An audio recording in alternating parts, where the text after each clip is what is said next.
Catherine Voss fired Marcus Coleman for no reason, and 6 hours later, a single phone call ended her career of 11 years. 7:52 a.m., Thursday, October 8th, Meridian Tower, 1400 West Fulton Street, Chicago, Illinois. The 31st floor.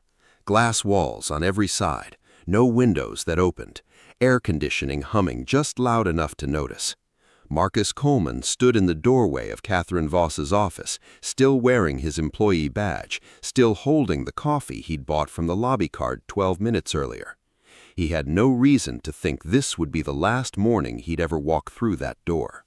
Catherine Voss didn't ask him to sit down. She didn't look up from the laptop in front of her.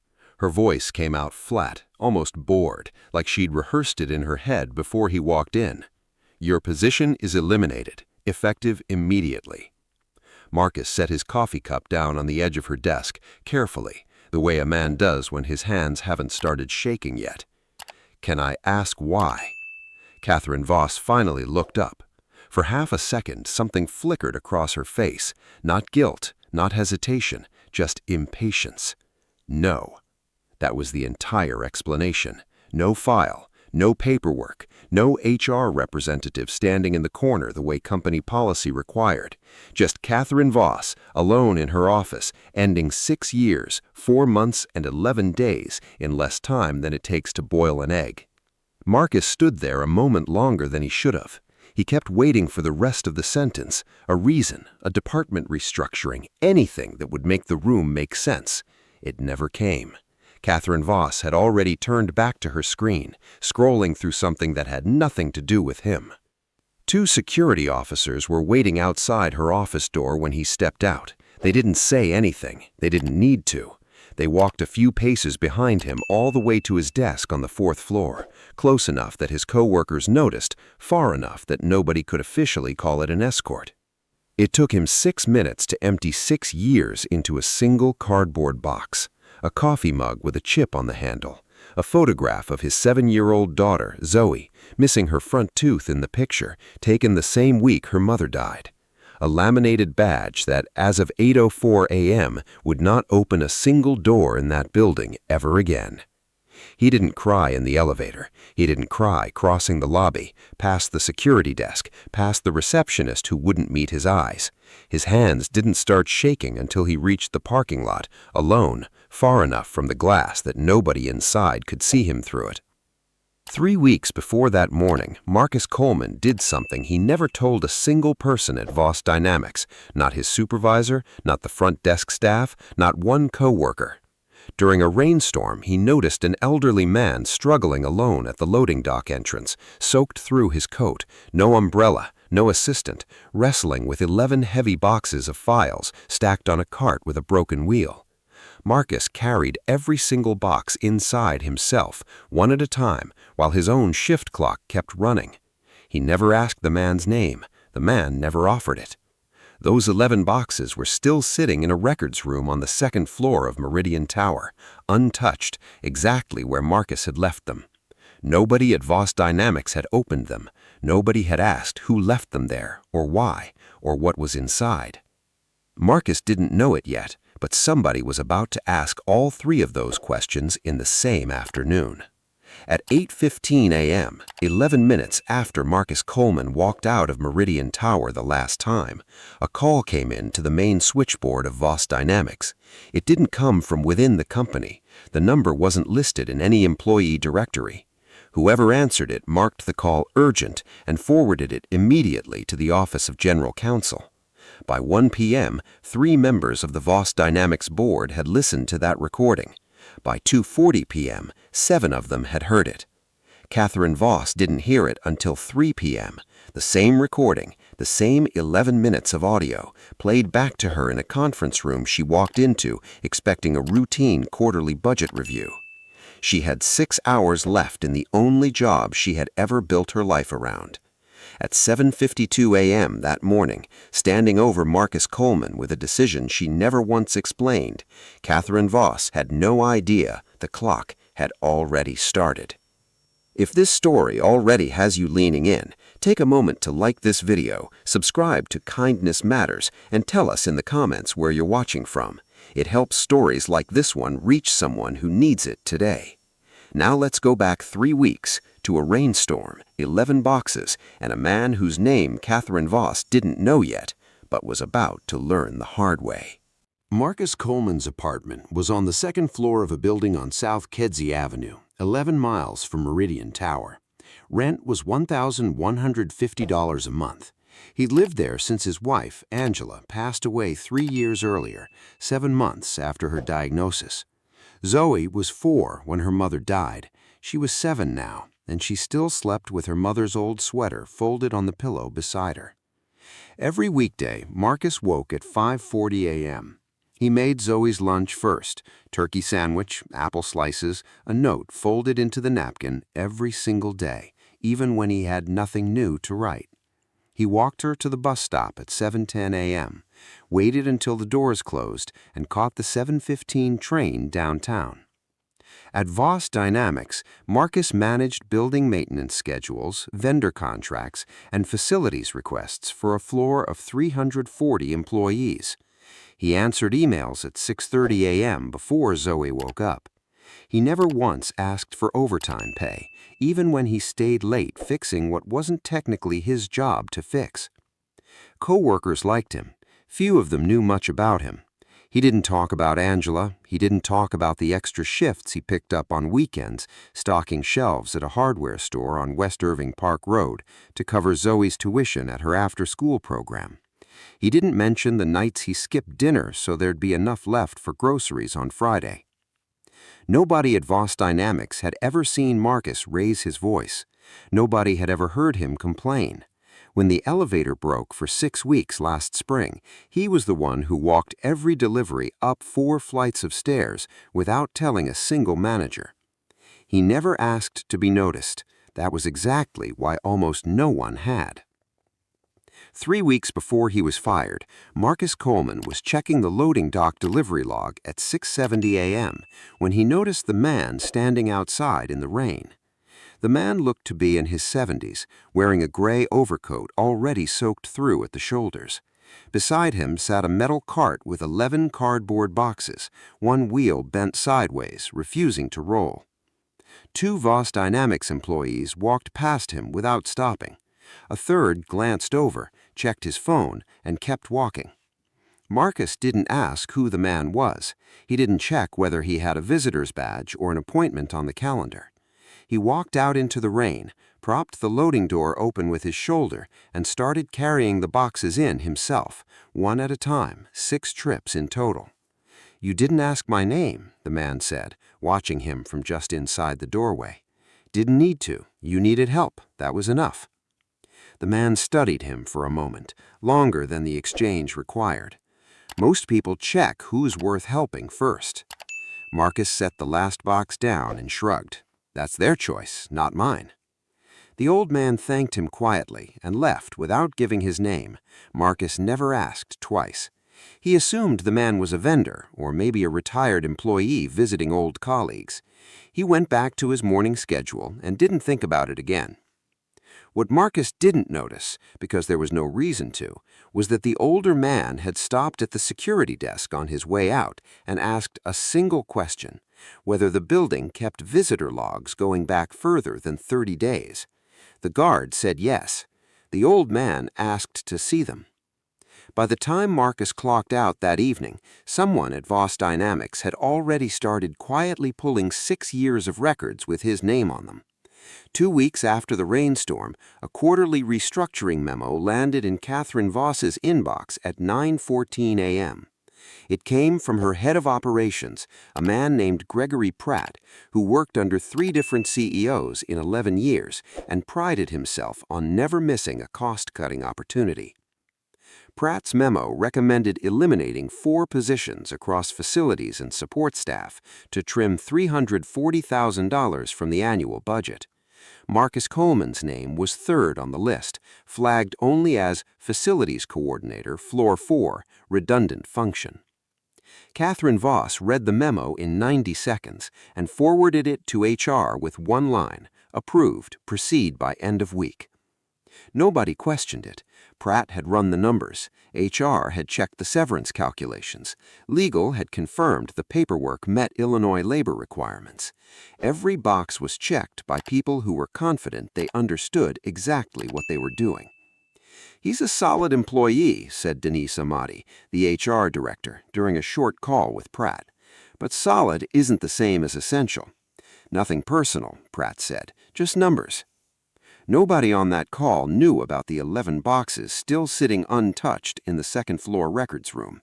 Nobody knew an elderly visitor had asked to review 6 years of visitor logs, or that his assistant had spent 4 days quietly cross-referencing employee names against a private list nobody at Voss Dynamics had ever seen. Catherine Voss signed off on the termination the same way she signed off on dozens of decisions that quarter, quickly, confidently, without a second look. She had built Voss Dynamics from a 9-person startup into a $2.3 billion company by trusting her instincts and moving fast. Slowing down for one facilities coordinator on a list of routine cuts felt to her like exactly the kind of hesitation that made other CEOs mediocre. What she didn't know was that the elderly man from the loading dock wasn't a vendor, and he wasn't a former employee visiting old friends. He was Walter Hines, founder and majority shareholder of Voss Dynamics, the man who sold his controlling interest to Catherine's father 9 years ago and quietly kept a seat on the board ever since. A seat he rarely used, a name most current employees didn't recognize, and a habit, still, of showing up unannounced to see how ordinary people were actually treated.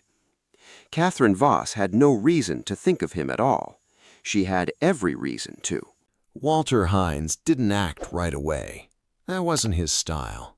For 4 days after the rainstorm, he sat in his study on the North Shore, going through the visitor logs his assistant, Priya Nathan, had pulled from Meridian Tower's security archive. He wasn't looking for Marcus Coleman specifically. He was looking for a pattern, the same test he'd quietly run at 3 other companies he still held shares in. Walk in unannounced, see who stops, see who doesn't. At 2 of those companies, nobody had stopped at all. At Voss Dynamics, exactly 1 person had. Priya cross-referenced the timestamp against employee records and came back with a name. Marcus Coleman, 6 years, 4 months of service, 0 disciplinary actions, consistently rated exceeds expectations in every review on file. "That's unusual," said Walter. "Someone with that record still doing loading dock work at 7 in the morning?" "He's not required to," said Priya. "He just does it." Walter asked her to pull one more thing, the org chart and any recent restructuring memos circulating at the executive level. It took her 2 days to get access, since Walter's board seat was mostly ceremonial and rarely exercised. When the restructuring memo finally came through, Marcus Coleman's name was already on it, 3rd from the top, flagged for elimination. Walter read it twice. He didn't call Catherine Voss. He didn't call Gregory Pratt. He picked up the phone and called Denise Amati in HR directly, using a line reserved for board-level inquiries that almost nobody used anymore. "Has this termination already gone through?" Denise checked. "Scheduled for Thursday morning, sir." "Don't intervene," Walter said. "Let it happen exactly as planned." Denise hesitated. "You don't want me to stop it?" "No, I want to see what happens after." He wasn't testing Marcus anymore. He already knew what kind of man Marcus was. That much had been settled in the rain, in 6 trips carrying boxes nobody asked him to carry. What Walter wanted to see now was something else entirely. Whether the company he'd built from nothing still had the judgment to recognize value when it walked out the front door. He suspected it didn't. By Wednesday evening, Walter Hines had already drafted a single voicemail, timed to be delivered the moment Marcus Coleman's termination was finalized, not before, not after. He wanted Catherine Voss to make her decision first, completely on her own, with nothing holding her back. Then he wanted her to live with it. At 8:15 a.m. Thursday, 11 minutes after Marcus Coleman walked out of Meridian Tower carrying a 6-pound cardboard box, Walter Hines placed the call himself. He didn't call Catherine Voss directly. He called the main switchboard, the way any outside caller would, and asked to be connected to General Counsel. The recording lasted 11 minutes. Walter identified himself by name, stated his position as founder and majority shareholder, and laid out exactly what he'd observed over the past 3 weeks: the rainstorm, the 11 boxes, the 6 years of clean employee records, and a termination decision without a single conversation about why. He didn't ask for Marcus to be reinstated. He didn't threaten anyone. He simply asked one question into the recording, calm and unhurried. "I'd like to understand how a company makes a decision like this without anyone asking what it actually costs." By 11 a.m., 3 board members had listened to it. 2 of them had personally met Walter Hines only once at a shareholder dinner years earlier, but they recognized his voice immediately, and they recognized what his voice meant when it carried that particular tone. By 3 p.m., 7 of the 9 board members had listened to it. At 3 p.m., Catherine Voss was called into a conference room on the 31st floor for what she believed was a routine budget review. Gregory Pratt was already seated when she walked in. So was Denise Amati. Neither of them would meet her eyes. The recording played once, in full, without commentary. Nobody spoke while Walter Hines' voice filled the room. When it ended, the chairman of the board, a woman named Ruth Delacruz, who had sat on the board for 14 years and rarely said much of anything, finally spoke. "Catherine, did you personally review this termination before signing off?" "I approved a recommendation from operations." "Did you ask why Marcus Coleman was selected over other employees in his department?" Catherine paused. "No." "Did you speak with him at all before ending his employment?" "I told him the position was eliminated." "Did he ask why?" "Yes." "What did you tell him?" Catherine looked at the table. For the first time in the 11 years she had run Voss Dynamics, she had no answer prepared, no instinct to fall back on, nothing rehearsed. "I told him no," she said quietly. Ruth Delacruz nodded slowly and looked around the table at the other 6 board members who had already made their minds hours earlier. "Then I think we already know what this meeting is going to be about." What the board didn't know yet was that Marcus Coleman's termination wasn't an isolated mistake. It was a pattern, and Walter Hines had already found the first thread at it 3 days earlier, sitting in his study with Priya Nathan's research spread across his desk. The restructuring memo that eliminated Marcus's position wasn't really about a $340,000 budget line. Gregory Pratt had used similar memos 4 times in the past 2 years, each one trimming 3 or 4 positions under the language of redundant function, each one clearing out employees who'd filed maintenance complaints, safety concerns, or vendor discrepancies that never made it to executive review. Priya had pulled the pattern almost by accident, cross-referencing termination dates against an internal complaints database that Pratt's office controlled directly. 14 employees over 2 years, 11 of them had filed some kind of internal report in the 90 days before they were let go. 9 of those reports had never been forwarded to legal or to the board as company policy required. One of those reports, filed 6 weeks before Marcus was fired, came from a Voss Dynamics vendor named Carlos Reyes, who managed the freight elevator maintenance contract. Reyes had flagged a safety inspection that Pratt's office quietly closed out without the required third-party certification, the same elevator that had been broken for 6 weeks last spring, the one Marcus had personally carried deliveries up 4 flights of stairs to avoid using. Ruth Delacruz requested the full complaints database be pulled for the board's review that same afternoon. It took legal counsel less than 2 hours to confirm what Walter Hines had already suspected. Gregory Pratt had been quietly managing a shadow process for 2 years, closing safety and compliance issues internally before they reached anyone who could act on them, and using restructuring memos to remove the employees most likely to keep asking questions. Marcus Coleman had never filed a single complaint.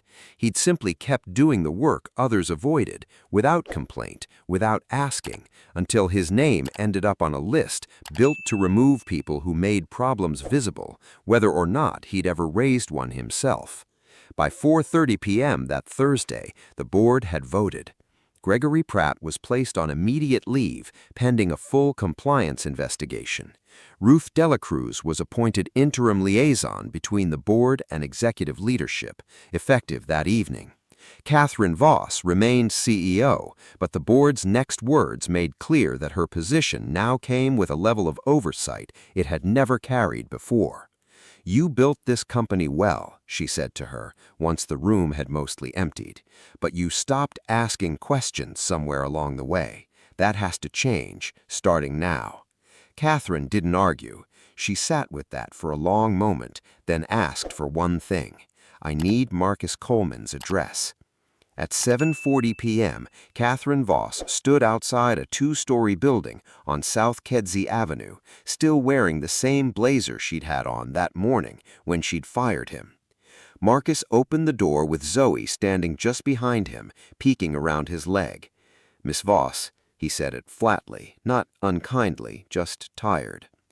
"I owe you an explanation," Catherine said. "You asked me one this morning. I couldn't give you one then, because I never actually had one. I just approved a decision someone else made, and I didn't ask a single question about it. That's on me." Marcus didn't respond right away. "There was a compliance issue," Catherine continued, "an elevator safety report that got buried before it reached the board. Employees who raised concerns were quietly let go over the past 2 years, and you were on that list, even though you never filed a complaint yourself. I found that out today. 3 weeks too late for it to matter to you this morning, but it matters now." "What happens to my job?" "Your position is being reinstated tomorrow morning with back pay for every day you were out," Catherine said. "But that's not why I'm here tonight. I wanted to tell you myself, in person, instead of having someone else deliver the news." Marcus studied her for a moment. "You didn't have to come here."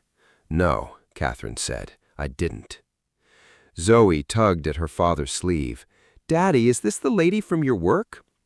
Marcus knelt down to her level. "Yes, baby. She came to say she was sorry." Zoe looked up at Catherine with the plain honesty only a 7-year-old carries. "Did you mean it?" Catherine Voss, who had built a $2.3 billion company without ever once apologizing to an employee in 11 years, found herself answering a 7-year-old's question more carefully than she'd answered anything all day. "Yes," she said, "I did." Marcus Coleman returned to Voss Dynamics the following Monday, but not to his old desk on the 4th floor.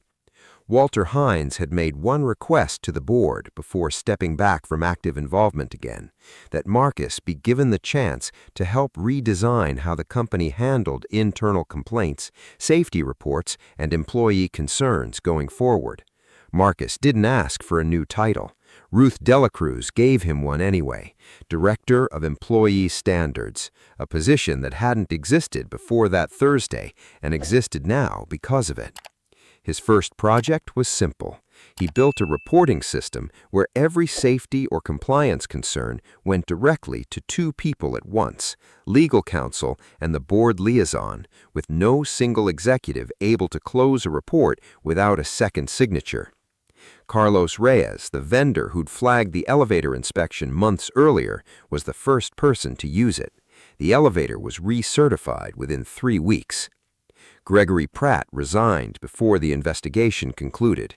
Voss Dynamics quietly settled with 9 of the 14 employees identified in the pattern Priya Nathan had uncovered and reached out personally to the other 5. Catherine Voss changed slowly than the paperwork did. She started sitting in on facilities meetings she'd never once attended in 11 years. She learned Marcus's name properly and learned Zoe's and asked about her from time to time, not for appearances, because she'd started to understand what Walter Hines meant that first day, that the people easiest to overlook were often the ones holding the company together in ways no spreadsheet ever measured. Walter Hines never asked for public credit. He didn't attend the announcement when the new reporting system launched company-wide.